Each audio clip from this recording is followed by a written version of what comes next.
പട്ടി കടിച്ചാൽ ചെയ്യേണ്ട കാര്യങ്ങളാണ് നമ്മളിന്ന് സംസാരിക്കാൻ പോകുന്നത്. പട്ടി കടിച്ചു കഴിഞ്ഞാൽ നമുക്ക് ഏറ്റവും പേടിക്കേണ്ട ഒരു അസുഖമാണ് റാബിസ്. റാബിസ് എന്ന് പറയുന്ന അസുഖം നമ്മുടെ നെർവിനെ എഫക്റ്റ് ചെയ്ത് ബ്രെയിനിനെ എഫക്റ്റ് ചെയ്യുന്ന ഒരു മാരകമായ രോഗമാണ്. അതിൻ്റെ മോർട്ടാലിറ്റി അല്ലെങ്കിൽ ഫെയ്റ്റാലിറ്റി എന്ന് പറയുന്നതോ ഓൾമോസ്റ്റ് 80 തൊട്ട് 100% വരെയാണ്. ഇത് നമുക്കെങ്ങനെ പ്രിവെൻറ്റ് ചെയ്യാം, ഇതെങ്ങനെ കെയർ ചെയ്യാം?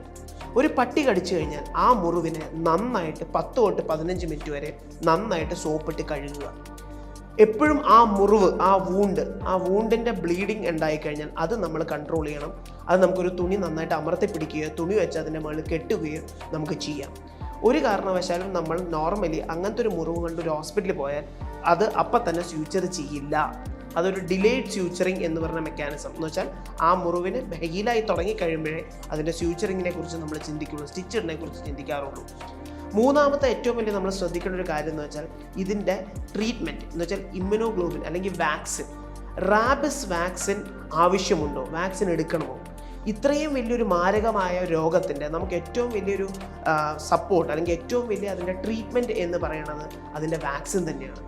റാബിസ് എന്ന വാക്സിൻ നമുക്ക് പലയിടത്തും ഹോസ്പിറ്റലുകളിലും ഗവൺമെൻറ് ഹോസ്പിറ്റലുകളിലും പ്രൈവറ്റ് ഹോസ്പിറ്റലുകളിലും എല്ലാം അവൈലബിൾ ആയിട്ടുള്ള വാക്സിനാണിത്.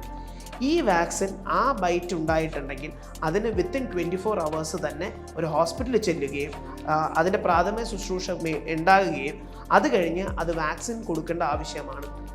റാബിസ് വാക്സിൻ 2 രീതിയിലാണ് നമ്മൾ കൊടുക്കാറുള്ളത്. ആദ്യത്തേന്ന് വെച്ചാൽ റാബിസ് വാക്സിൻ തന്നെ ആ വാക്സിൻ ബൈറ്റ് ഉണ്ടായിക്കഴിഞ്ഞാൽ ഉടൻ തന്നെ നമ്മൾ കൊടുക്കും. അതുകൂടാണ്ട് അത് 3-ാം ദിവസം, 7-ാം ദിവസം, 14-ാം ദിവസം, 28-ാം ദിവസം അങ്ങനത്തെ ഒരു സൈക്കിൾ പോലെ ആയിരിക്കും നമ്മളത് കൊടുക്കുന്നത്. അതല്ലെങ്കിൽ അതിൻ്റെ അപ്പുറത്തും തന്നെ ചില സമയങ്ങളിൽ നമ്മൾ ഇമ്മ്യൂണോഗ്ലോബിൻ നമ്മൾ കൊടുക്കാറുണ്ട്. ഇമ്മ്യൂണോഗ്ലോബിൻ എന്ന് പറയുന്നത് അത് കടിച്ച ഉടൻ തന്നെ എന്ന് വെച്ചാൽ വിത്തിൻ 24 hours തന്നെ ആ ഇമ്മ്യൂണോഗ്ലോബിൻ വൂണ്ടിൻ്റെ വ്യാപ്തി കൂടുതലാണെങ്കിൽ ആ ഇമ്മ്യൂണോഗ്ലോബിനും കൂടെ കൊടുക്കാറുണ്ട്. ഇമ്മ്യൂണോഗ്ലോബിൻ നമ്മൾ ഏറ്റവും മാക്സിമം നോക്കണം, ആ വൂണ്ടിൻ്റെ ചുറ്റും ആണ് നമ്മൾ ഏറ്റവും മാക്സിമം കൊടുക്കുന്നത്. അത് കഴിഞ്ഞ് ഇത് IM ആയിട്ടും കൂടെ നമ്മൾ കൊടുക്കാറുണ്ട്, മസിലിലേക്കും കൂടെ ഇഞ്ചെക്ട് ചെയ്യാറുണ്ട്.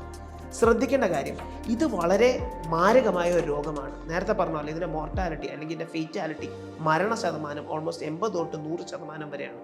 ഇത് കൃത്യമായിട്ട് മനസ്സിലാക്കി ഇത് കൃത്യമായിട്ട് മാനേജ് ചെയ്യുകയും കൃത്യമായിട്ട് ഇതിൻ്റെ വാക്സിൻ എടുക്കുന്നതുമാണ് ഇതിനെ പ്രിവെൻറ്റ് ചെയ്യാനുള്ള ആകെ നമുക്കുള്ള സപ്പോർട്ട്.